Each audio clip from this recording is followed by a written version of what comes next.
Hi friends, ഇന്ന് നമുക്ക് ഏറ്റവും വിശേഷപ്പെട്ട ഒരു ദിവസമാണ്. എൻ്റെ അച്ഛൻ്റെ ആണ്ടാണ്. അപ്പോൾ ബലിയിടാനായിട്ട് നമ്മൾ പാവനാശത്ത് വർക്കല പോകുന്നതിന് തൊട്ട് മുമ്പുള്ള ബഹളമാണ് ഇത് കാണുന്നതല്ല. എന്ന് വെച്ചാൽ കുറച്ച് ലേറ്റായിപ്പോയി, അതിൻ്റെ ബഹളമാണ്. ചേട്ടന് ഇന്നലെ ഡയാലിസിസ് ഉണ്ടായിരുന്നു. അപ്പം ഇന്നലെ രാത്രിയായിരുന്നു ഡയാലിസിസ്. കഴിഞ്ഞ് വന്നപ്പോൾ തന്നെ 2 മണി അടുപ്പിച്ചൊക്കെ ആയായിരുന്നു. അപ്പോൾ ആ ഒരു ക്ഷീണവും ചേട്ടന്, പിന്നെ രാവിലെ നമ്മൾ എണീറ്റപ്പോൾ കുറച്ചൊന്ന് ലേറ്റായിപ്പോയി. ഈ ആണ്ട് വരുന്നതേ നമ്മളെ ഓർമ്മയുടെ ദിവസമാണല്ലോ.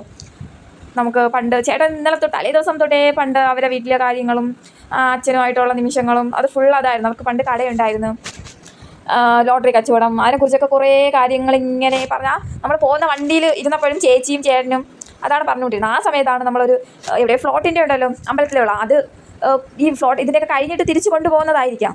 അപ്പോഴേക്കും പെട്രോളിൻ്റെ കാര്യത്തിൽ തീരുമാനമായി, കുറവായിരുന്നു. അങ്ങനെ പിന്നെ പെട്രോൾ അടിച്ചിട്ട് പോവാം. നമ്മൾ 16 പെട്രോൾ പമ്പിലാണ് കയറിയാൽ. പിന്നെ പെട്രോൾ അടിച്ചിട്ട് വേഗം അപ്പോഴേക്ക് നേരം വെളുത്ത്. ഇന്നലെ ചേട്ടൻ ഡയാലിസിസ് ഉള്ളതുകൊണ്ട് കുറച്ച് രാത്രിയായിരുന്നു ഡയാലിസും.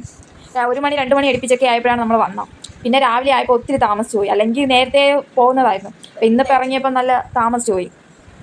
പിന്നെ വേഗത്തിൽ പോയി. പോകുന്ന വഴിക്കൊക്കെ തന്നെ അമ്പലവും മറ്റേ പ്രൈവറ്റ് ബസ്സും ആൾക്കാർ ജോലിക്ക് പോകാനുള്ള തിരക്കും. എനിക്കിങ്ങനെ ഈ വണ്ടിയിലിരുന്ന് ഇതൊക്കെ കാണാൻ ഭയങ്കര ഇഷ്ടമാണ്. ഞാൻ അപ്പോഴൊക്കെ പലതും ചിന്തിക്കും.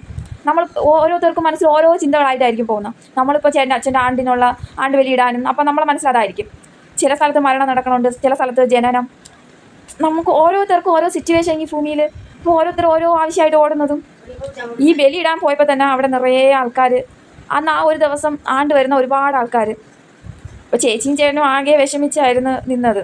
ഇന്ന് ഫുൾ അവർക്ക് മൈൻഡ് ആകെ വിഷമമായിരിക്കുമല്ലോ അച്ഛനോർത്ത്. ചേട്ടൻ പിന്നെ കയ്യിൽ ഡയാലിസിസ് ഇന്ന് രാത്രി 2 മണിക്ക് കഴിഞ്ഞ് വന്നതിൻ്റെ ഇതാണ് ഇട്ടിരിക്കണം.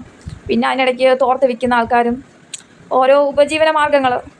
പിന്നെ അതിനിടയ്ക്ക് എന്നെ ബലിയിടാനായിട്ടും എല്ലാവരും അവരെ ഓരോരുത്തരെയും ഓർമ്മകളായിരിക്കും. ചേട്ടനും ചേച്ചിയും ചേട്ടൻ്റെ അച്ഛൻ്റെ ഓർമ്മകളൊക്കെ ആയിട്ട് ഇങ്ങനെ അച്ഛൻ വരും. ഞാനും പോകുമ്പോൾ ബലിയിടാനൊക്കെ പോകുമ്പോൾ അച്ഛൻ വരും, അച്ഛൻ നമ്മളെ കാണാൻ വരും. നമ്മൾ പണ്ടത്തെ സിറ്റുവേഷൻ എല്ലാം നമ്മളെ മനസ്സിൽ. അതുപോലെ ഓരോരുത്തരും അവരെ ഓർമ്മകൾ, അവരുമായിട്ടുള്ള നിമിഷങ്ങൾ. നിറയെ ആൾക്കാർ. എനിക്ക് പല ചിന്തയായിരുന്നു. എനിക്ക് ഭയങ്കരമായിട്ട് പെട്ടെന്ന് വിഷമം വന്നു. ആ സിറ്റുവേഷനും എനിക്കും അറിയാമല്ലോ. ഇപ്പോൾ ചേട്ടൻ നല്ല വിഷമിച്ച് എപ്പോഴും പറയും അച്ഛൻ ഉണ്ടായിരുന്നെങ്കിൽ ഇങ്ങനെ ആവൂലായിരുന്നു. അതൊക്കെ കേൾക്കുമ്പോൾ പെട്ടെന്ന് വിഷമം വരും. ഈ സിറ്റുവേഷൻ അവർ രണ്ടുപേരും ചേച്ചിയും അനിയനും കൂടി ഒത്തിങ്ങനെ നടന്ന് പോണ കാണുമ്പം ഞാൻ പിറകെ ഇങ്ങനെ വീഡിയോ എടുക്കാനായിട്ട് പിറകെ ഇങ്ങനെ പോയതായിരുന്നു. അപ്പോഴാണ് കണ്ടത് ഈ ഓരോ ആൾക്കാരെയും. ഇങ്ങനെ പറഞ്ഞു തരണമെന്ന് പറഞ്ഞുകൂടാ. ഈ വീഡിയോ പറയുമ്പോഴും എൻ്റെ മനസ്സിലും ഇങ്ങനെ കുറേ വിഷമങ്ങളും അവരെ ഫീല് എനിക്കും കുറച്ച് ഇതാവും. ചേട്ടൻ പറയണ കേൾക്കുമ്പോൾ തന്നെ നമുക്ക് ആ സിറ്റുവേഷൻ അറിയാമല്ലോ. സൂര്യ സുന്ദര ലോകമൃതം വേദാന്തസാരം ബ്രഹ്മമയം സുരേഷ വിമലം വന്ദേ ഭാസ്കരം. നേരെ പടിഞ്ഞാറോട്ട് തിരിയണം, സമുദ്രത്തിൽ കൊടുക്കുന്നത്. കർമ്മം ചെയ്യുന്നതിനുള്ള ശരീരശുദ്ധി അനുഗ്രഹിക്കണേ ഭഗവാൻ എന്ന് മനസ്സിൽ ധ്യാനിച്ചുകൊണ്ട് ശിവം ശിവകരം ശാന്തം ശിവാത്മാനം ശിവോത്തമം ശിവമാർഗം പുനൈകാരം ശിവം പ്രവൃത്തിയാണ് ആയുരാരോഗ്യവർദ്ധനം മമബുദ്ധി പ്രകാശായ ദീപജ്യോതി. ചേട്ടന് ശാരീരിക നല്ല ബുദ്ധിമുട്ടുണ്ട്. ഡയാലിസിസ് ഇന്നലെ കഴിഞ്ഞതിൻ്റെയും ആ ഒരു ഇതും പിന്നെ ഇരിക്കാൻ പറ്റാത്തതുകൊണ്ട് ചെറിയ സ്റ്റൂള് കൊടുത്തു ചേട്ടന്.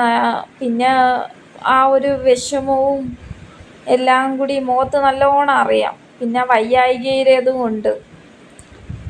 എന്നും നമ്മളെ ഇടയ്ക്കിടയ്ക്ക് ഓർക്കുമെങ്കിലും ഇന്ന് ഫുള്ള് അവരെ ഓർമ്മ ദിവസം തന്നെയാണല്ലേ. ആണ്ടുപേര് പൂജകളൊക്കെ ഇങ്ങനെ കഴിഞ്ഞ് അതിനിടയ്ക്ക് ഒരാളും കൂടി വന്നു അവരെ കൂട്ടത്തിൽ തന്നെ. അവരും അവരെ അച്ഛന് ഒരു മോളാണ് വന്നത്. കൊച്ചിൻ്റെ അച്ഛന് വേണ്ടിയിട്ടായിരുന്നു ചടങ്ങിനായിട്ട് വന്നത്.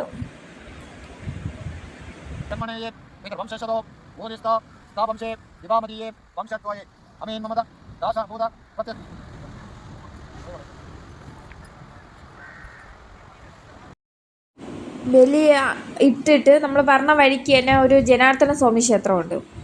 പിന്നെ അവിടെ കയറി നമുക്ക് സായുജ്യ പൂജയ്ക്കായിട്ട്. അപ്പോൾ ചേച്ചി പറഞ്ഞ് ഞാൻ പെട്ടെന്ന് പോയി പൂജയ്ക്ക് കൊടുക്കാം. അതിൻ്റെ അടുത്ത് തന്നെ അമ്പലക്കുളം ഉണ്ടായിരുന്നു. പിന്നെ പെട്ടെന്ന് പോയി കൈയൊക്കെ കഴുകി കാലൊക്കെ കഴുകി വെള്ളമൊക്കെ തളിച്ച് അമ്പലത്തിൽ കയറി. പിന്നെ അത് കഴിഞ്ഞ് ഞാനും കൂടി ഒന്ന് തലയിൽ വെള്ളമൊക്കെ തളിച്ച് കാലൊക്കെ ഒന്ന് കഴുകിയിട്ട് വരാമെന്നും പറഞ്ഞുകൊണ്ട് ഇറങ്ങിയപ്പോൾ ചേട്ടൻ പിന്നെ വീഡിയോ എടുത്തിരുന്നു. പിന്നെ ജസ്റ്റ് വീഡിയോ നോക്കി ചിരിച്ചൊക്കെ അതിൻ്റെ അവിടെ കാണാൻ നല്ല ഭംഗിയായിരുന്നു. ഇത്രയും നമ്മൾ വീഡിയോ എടുത്തപ്പോഴുള്ള വെട്ടമാണ്. ഇത്രയും വെട്ടമൊന്നും ആയിട്ടില്ല. ജസ്റ്റ് വീഡിയോയും കൂടി എടുത്തപ്പോൾ ഫോണിൻ്റെ ഒരു ഇതും കൂടിയാണ്. നല്ല ഭംഗിയായിരുന്നു. പിന്നെ വേഗത്തിൽ വീടെത്തി ഉടനെ അച്ഛന് ചോറ് വെച്ച് കൊടുക്കാനായിട്ട് ഇലയൊക്കെ വെട്ടി ചോറ് വെച്ച് കൊടുത്ത്. രാവിലെ അമ്മ കാപ്പി വെച്ച് കൊടുത്തായിരുന്നു, പക്ഷെ അതൊന്നും വീഡിയോ എടുക്കാൻ പറ്റിയില്ല. ഇതാണ് ചേട്ടൻ്റെ അച്ഛൻ. ഇത് നമ്മൾ കേറ്ററിങ് കൊടുത്താണ് ചെയ്യിപ്പിച്ചത്, കാരണം വെച്ചാൽ ഒരു അനാഥാലയത്തിലും കൂടി കൊടുക്കാനായിട്ട്. പിന്നെ നമ്മളെല്ലാവരും കൂടിയൊക്കെ നമ്മളും കഴിച്ചിട്ട് പിന്നെ അവർക്ക് കൊണ്ടുപോയി കൊടുത്തു. പക്ഷെ അവിടെ വീഡിയോ എടുക്കാനായിട്ട് അവർക്ക് വേണമെങ്കിൽ എടുക്കാം, പക്ഷെ അത്ര ഓക്കെ അല്ല. പിന്നെ നമ്മൾ അത് കൊണ്ടുപോകാനായിട്ട് ബാക്കി ചരുവത്തിലും എല്ലാത്തിലുമൊക്കെ അവർക്കുള്ള കറികളും എല്ലാം ഒക്കെ എടുത്ത് വെക്കുകയാണ് ചേച്ചിയും അമ്മയും കൂടെ. പക്ഷെ അവിടുത്തെ വീഡിയോ എടുക്കാൻ പറ്റിയില്ല. എടുക്കാൻ പറ്റിയ സിറ്റുവേഷൻ അല്ല, അതാണ് സത്യാവസ്ഥ. അങ്ങനെ പിന്നെ കൊടുത്ത് വിട്ടതേ ഉള്ളൂ, അതിൻ്റെ വീഡിയോ ഫോട്ടോസൊന്നും എടുത്തില്ല. ഇനിയും എൻ്റെ ഒരുപാട് വിശേഷമായിട്ട് ഞാൻ ഇനിയും വരാം. അപ്പോൾ ഓക്കെ, ബൈ.